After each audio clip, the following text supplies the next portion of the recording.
നമസ്കാരം സുഹൃത്തുക്കളെ. അപ്പോൾ ഇന്നത്തെ talk show with cooking, dinner cooking അടക്കം ഇരുട്ട് വന്നു തുടങ്ങി ഞങ്ങളുടെ ഗ്രാമത്തിൽ മലമുകളിൽ. അപ്പോൾ നമ്മൾ ഇന്ന് സ്പെഷ്യലായിട്ടുള്ള കുക്കിംഗ് തുടങ്ങാണ്.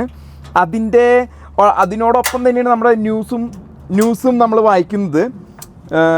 അപ്പോൾ ഇത് കത്തിപ്പിടിക്കാൻ ഇത്തിരി സമയമെടുക്കും. കാരണം ഇതിൻ്റെ അല്പസ്വല്പം ഇത് കഴിഞ്ഞിട്ട് ഗ്യാസാണേ. സാധനം കത്തി ഓക്കെ, ഇത് കത്തിയിരിക്കുകയാണ്. നമ്മളിനി അടുത്ത അടുപ്പും കൂടിയും കത്തിക്കട്ടെ. മിസ്റ്റർ മിഥുൻ, ഇത് ഫ്രെയിമിൽ വരുന്നുണ്ടോ? ഇത് നമ്മൾ ജനങ്ങൾ കാണുന്നുണ്ടോ? ഇതൊക്കെ ഓക്കെ. അപ്പോൾ ഇന്ന് നമ്മൾ സ്പെഷ്യലായിട്ട് ഞാൻ ഏകദേശം ഉച്ച നേരത്തെ മാരിനേറ്റ് ചെയ്ത് വെച്ച കുറച്ച് പോർക്ക് ചോപ്സ് ഉണ്ട്. ഇത് ഞാൻ മുളക് പൊടി, മല്ലിപ്പൊടി, മഞ്ഞൾപ്പൊടിയൊക്കെ ഇട്ട് വിനിഗർ ഒഴിച്ചു. പോർക്കിൽ നമുക്കറിയാം കുറേ വിനിഗർ വേണം. പന്നി മാംസം വളരെയധികം പോഷകാഹാരമാണ്. അപ്പോൾ ഇന്ന് നമ്മൾ ഗ്രില്ല് ചെയ്യുന്നത് പോർക്ക് ചോപ്സ് ആണ് ഗ്രില്ല് ചെയ്യുന്നത്. അപ്പം ഇന്ന് നമ്മളത് അതോടൊപ്പം ഹാൻഡിൽ ചെയ്യാൻ പോകുന്ന വിഷയം എന്ന് പറഞ്ഞാൽ, ഇന്ന് US ആർമിയുടെ 250ാം പിറന്നാളാണ്.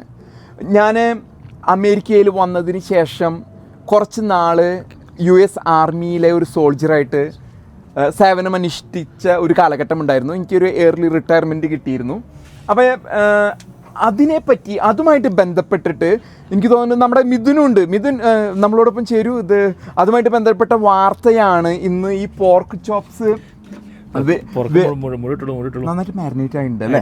കുഴപ്പമില്ല, നല്ല നമ്മൾ മാരിനേറ്റ് കൂടുതൽ നേരം വെച്ചതുകൊണ്ട് ഒരു പക്ഷേ നന്നായിരിക്കാനുള്ള സാധ്യത. അപ്പം മിഥുനും നമ്മുടെ കൂടി ഉണ്ട്. അപ്പൊ ഇന്ന് US ആർമിയുടെ 250ാം വർഷം. എനിക്ക് തോന്നുന്നു ഡൊണാൾഡ് ട്രംപിന്റെ ബർത്ത്ഡേയും കൂടിയാണ് അല്ലേ? 79ാമത് 80 വയസ്സായ ഒരു പ്രടുവൃത്തനാണ്. 250ാമത്തെ ആനിവേഴ്സറിയാണ് US ട്രൂപ്സിന്റെ. കൺഗ്രാറ്റ്സ്. ഒരു അമേരിക്കൻ സോൾജർ ആണ്. US ആർമി സോൾജർ അർഹിക്കുന്നു. വാഷിംഗ്ടൺ DC ഏകദേശം 45 മുതൽ $50 മില്യൺ ചെലവിട്ടാണ് ഈ പറയുന്ന സംഭവം നടത്തിയിരിക്കുന്നത്. അതെ, ഞാനത് പറയാൻ ഉദ്ദേശിച്ചത്, അതായത് അതിന് അദ്ദേഹം പറയാണ്, ഇപ്പൊ നമ്മള് ഇന്ത്യയുടെ റിപ്പബ്ലിക്കൻ പരേഡിന്റെ സമയത്തൊക്കെ ഒരു പക്ഷേ നമ്മൾ കണ്ടിട്ടുണ്ട് വലിയൊരു നമ്മളുടെ പാർലമെന്റിന് മുമ്പിലായിട്ട് വലിയൊരു ഷോ. അതിനൊരു പ്രൊഫഷണലിസം ഉണ്ടായിരുന്നു അല്ലെ?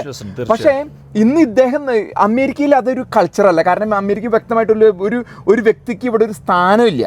അമേരിക്കൻ പ്രസിഡന്റ് ആയിക്കോട്ടെ ആരായിക്കോട്ടെ സ്ഥാനമില്ല, രാജാവല്ല എന്നുള്ളത്. അല്ല, അദ്ദേഹം വ്യക്തിപരമായിട്ട് പറയായിരുന്നു, എനിക്കൊരു പരേഡ് വേണം, ഞാൻ ഇങ്ങനെ രാജാവായിട്ട് നിൽക്കാം, അപ്പോൾ ഒരു പരേഡ് ഇങ്ങനെ വന്നാൽ ഞാൻ ഇത്തിരിയും കൂടി എയർ പിടിച്ചോണാവുന്നൊക്കെയാണ് ട്രംപിന്റെ മോഹം. ട്രംപിന് ഒരു ഡിക്റ്റേറ്ററിയൽ ഇതുണ്ട്.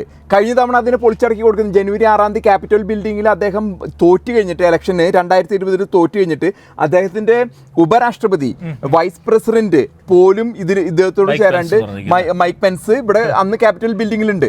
അന്ന് ഇദ്ദേഹത്തിന്റെ പ്രൗഡ് ബോയ്സ് എന്ന് പറഞ്ഞിട്ട് വെള്ളക്കാരന്റെ ഇതെന്ന് പറഞ്ഞിട്ട്, ഞാനെപ്പോഴും വ്യക്തിപരമായിട്ട് ട്രംപിനെ അനുകൂലിക്കുന്ന ഒരു ഇതാണ്. ഒരു പക്ഷം അങ്ങോട്ട് നീങ്ങുക, ട്രംപിനെ അനുകൂലിക്കുന്ന ഒരു വ്യക്തിത്വം എന്റെ പൊളിറ്റിക്കൽ ഐഡിയോളജി.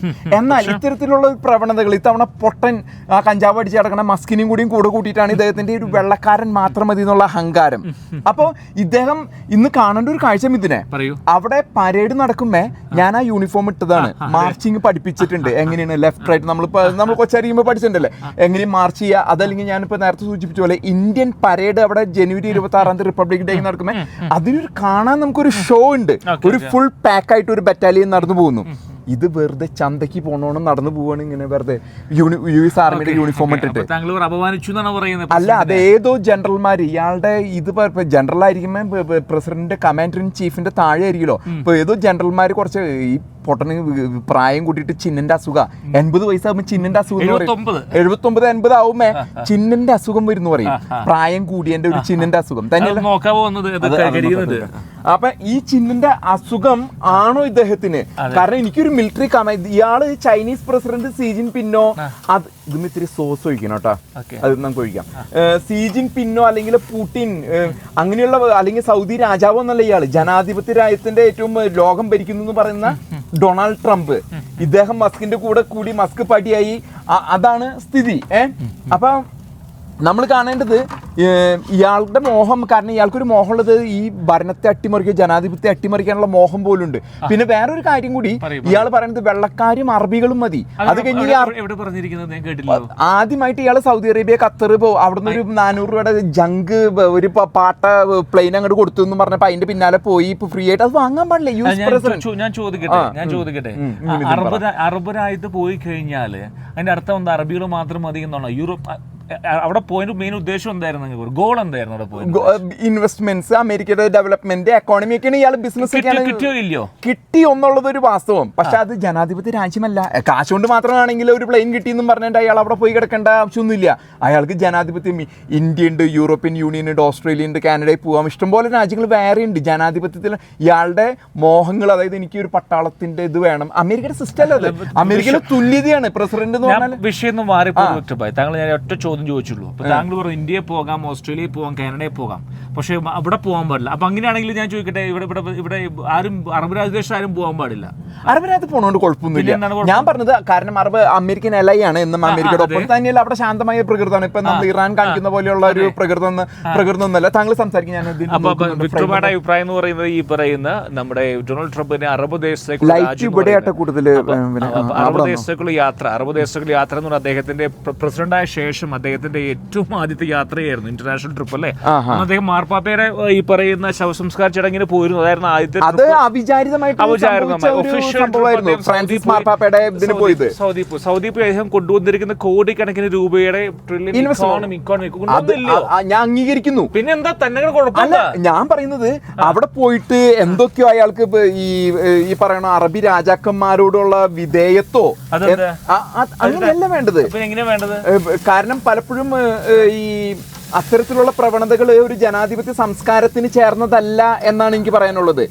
നമ്മള് ഇപ്പൊ ഞാൻ നേരത്തെ സൂചിപ്പിച്ചു, ഞാൻ ട്രംപ് അനുകൂലിക്കുന്ന ആളാണ്.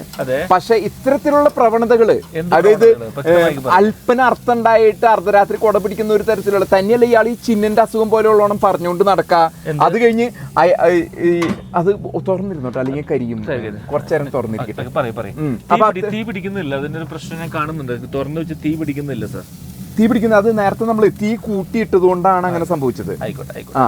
അപ്പൊ തന്നെയല്ല, നമ്മൾ മറ്റേ സിനിമയില് ദിലീപും സലീം കുമാറും കൂടി പറയുന്നില്ലേ, ദിലീപ് കഞ്ചാവ് അടിച്ചിട്ട് ഇംഗ്ലീഷ് പറയാ. അപ്പൊ സലീം കുമാർ പറയുന്നുണ്ട്, ഓ ഇത്തിരി കഞ്ചാവ് അടിച്ചിരുന്നെങ്കിൽ എനിക്ക് ഇംഗ്ലീഷ് പറയായിരുന്നു പണ്ടെങ്കിൽ. അതുപോലെ മസ്ക് ഏതോ കാറ്റാമീനോ മറ്റേ മഷ്റൂമോ മാജിക് മഷ്റൂമോ ഒക്കെ അടിച്ചിട്ട് എന്തോ ടെസ്ല കണ്ടുപിടിക്കുന്നു, ന്യൂറോലിങ്ക് കണ്ടുപിടിക്കുന്നു, സ്പേസ് എക്സ് കണ്ടുപിടിക്കുന്നു. അപ്പൊ ഇത്തിരി കഞ്ചാവ് അടിച്ച് നടക്കണ ആ ചക്കിനെയും കൂട്ടിയിട്ടാണ് ട്രംപിന്റെ അഹങ്കാരം മുഴുവൻ കാണിച്ചു കൂട്ടുന്നത്. അപ്പൊ അത് ജനാധിപത്യത്തിന് ഭൂഷണമല്ല. നമ്മളൊക്കെ ജനാധിപത്യത്തിൽ വിശ്വസിക്കുന്നത്. ജനാധിപത്യം ഒന്ന് വിശദീകരിക്കാം, എന്താണ് ഉദ്ദേശിച്ചത്? ജനങ്ങളാൽ തെരഞ്ഞെടുക്കപ്പെട്ട ജനങ്ങളുടെ സർക്കാര്. ഇയാൾ എന്നിട്ട് എന്തിനാ അറബീനെ അല്ല ആദ്യം കാണാൻ ബൈഡൻ അല്ലല്ല ബൈഡൻ. നമ്മളൊരു കാര്യം, ഈ Obama, Biden, Kamala Harris, Hillary Clinton ഒക്കെ ഉണ്ടല്ലോ, അവരാരും തമ്മിൽ ഭേദം തൊമ്മെന്ന് പറഞ്ഞാൽ അതുകൊണ്ടാണ് ഞാനൊരു ട്രംപ് അനുകൂലിയായത്. ഈ ഒബാമ വന്നിട്ടാണ് LGBTQ ആണുമില്ല പെണ്ണുമല്ലാത്ത ഒരു 10-100 വിഭാഗങ്ങൾ വേറെ, എന്നിട്ട് അവർക്ക് സർജറി ചെയ്യാൻ, നമ്മളിപ്പോ നേരത്തെ പറഞ്ഞു സർജറി ചെയ്യാൻ സർക്കാർ പൈസ കൊടുക്കണം, നമ്മുടെ ടാക്സിൽ നിന്ന് പൈസ കൊടുക്കണം. ഒപ്പം തന്നെ കാപ്പിരി അയ്യോ പാവം കളിക്കുന്ന സുഡാപ്പികളെ കൊണ്ടുവരുന്നു. വാതിലങ്ങോട്ട് തുറന്നിട്ട് ആര് വേണമെങ്കിലും വന്നോ, സുഡാപ്പികളും വന്നോ എന്നുള്ളൊരു ഇതായിരുന്നു ഒബാമയുടെയും ബൈഡന്റെയും ഒക്കെ. അത് അധപതനം. അപ്പൊ താങ്കൾ പറയുന്നത് ട്രംപിന്റെ ഷോമൻ സ്റ്റൈൽ, അത് പേഴ്സണലായിട്ട് സെലിബ്രേറ്റ് ചെയ്യുക വിക്ടറീസിന്, അതാണോ താങ്കൾ എതിർക്കുന്നത്? വിക്ടറീസ് അല്ലല്ലോ ഇയാളെ സെലിബ്രേറ്റ് 250 വർഷത്തെ അമേരിക്കൻ ചരിത്രം വിക്ടറി അല്ല താങ്കൾക്ക്? അല്ല, അതിനും പ്രസിഡന്റ് നിന്ന് പരേഡ്, അത് അമേരിക്കൻ കൾച്ചർ അല്ല, അമേരിക്കൻ മിലിറ്ററി കൾച്ചർ അല്ല. ഒരു കാര്യം പറഞ്ഞു, അദ്ദേഹം അവിടെ നടത്തിയിരിക്കുന്നു പറയുന്നത് ഈ മിലിറ്ററി പരേഡ് 250 വർഷത്തെ അമേരിക്കയുടെ ചരിത്രം, അതായത് ലോകത്തിലെ ഏറ്റവും വലിയൊരു എംപയർ ആയി മാറി അമേരിക്ക അല്ലെ? അമേരിക്കൻ എംപയർ അല്ലേ? ലോകത്തിന്റെ ഭരണകർത്താവാണ്. അത് ഒരു രാജാവിനെ പോലെ, സൗദി രാജാവിനെ പോലെയോ സി ജിൻപിന്നെ ചൈനയുടെയോ പുടിനെ പോലെ അല്ല. ഇയാൾ ജനാധിപത്യ ജനങ്ങൾ വോട്ട് ചെയ്ത് ജയിച്ചതാണ്. അപ്പൊ അതുകൊണ്ട് അദ്ദേഹത്തിന് പരേഡ് വെക്കാൻ പറ്റില്ല എന്നാണ് പറഞ്ഞത്. പരേഡ് അത് അമേരിക്കയുടെ കൾച്ചർ അല്ല. കൾച്ചർ അല്ലാത്ത കാര്യങ്ങൾ മാത്രമേ ചെയ്യാൻ പറ്റും. എന്നിട്ട് ഇന്ന് എന്താ കാണിച്ചു കൂട്ടി? നാണം കെടുത്തി മിലിറ്ററിനെ മുഴുവൻ യൂണിഫോം എടുത്ത് വെറുതെ ട്രൂപ്പുകളും 19ഓളം എയർക്രാഫ്റ്റ് ഡിസ്പ്ലേ. അത് ഇതൊരു മെസ്സേജ് ആണ് കൊടുക്കുന്നത്. അതായത് ഞാൻ താങ്കളെ കുറ്റം പറയുന്നില്ല. മാർച്ചിങ് സ്റ്റൈൽ എന്ന് പറഞ്ഞാൽ നമ്മൾ ഇന്ത്യയുടെ റിപ്പബ്ലിക്കൻ ഡേ പരേഡ് നോക്കുക, അതാണ് സ്റ്റൈല്. അതല്ലാണ്ട് വെറുതെ ഒരു യൂണിഫോം ഇട്ടുന്ന. തീ കുറവാട്ടോ. തീ ഉണ്ട് അതില്. നമ്മള് ഞാൻ തീ കുറച്ചിട്ടേക്കണതാ. തീ കൂട്ടിയിട്ട് കുറച്ച് ഇതിൽ ഇത്തിരി സോസുകളൊക്കെ തേക്കണമെങ്കിൽ അത് ഇത്തിരി കരിഞ്ഞു കിടക്കുന്ന ഭാഗങ്ങളുണ്ടല്ലോ, അതിൽ പറ്റിയിരിക്കുന്ന ചില നൂലാമാലയാണ്. പക്ഷെ നമ്മൾ ഇതുമ്പോൾ ഇത്തിരി സോസ് ഒക്കെ ഒഴിച്ചു കൊടുക്കും, ബാർബിക്യൂ സോസ് ഒക്കെ ഒഴിച്ചു കൊടുക്കുമേ. അപ്പോൾ പോർക്ക് ചോപ്സ് ഏകദേശം ശരിയായിക്കൊണ്ടിരിക്കുകയാണ്. നേരത്തെ പറഞ്ഞ മുതൽ പന്നി മാംസം വളരെ പല വാക്സിനേഷൻസ്, കുട്ടികൾക്കുള്ള വാക്സിനേഷൻസ്, എല്ലാ വാക്സിൻസിലും പന്നി മാംസം ഉണ്ട്, പന്നിയുടെ അംശം, പോർക്ക് നെയ്യൊക്കെ. അപ്പം വളരെ ഹെൽത്തിയാണ്. ഞാൻ മുമ്പ് അപ്പം നമുക്ക് ഇനിയൊരു വാർത്തയായിട്ട് വീണ്ടും വരാം അല്ലേ? ഇത് നമുക്ക് ഇപ്പം ഞങ്ങൾ വീണ്ടും വരുന്നതായിരിക്കും ഇത് വെന്ത് കഴിയുമേ. ഓക്കെ.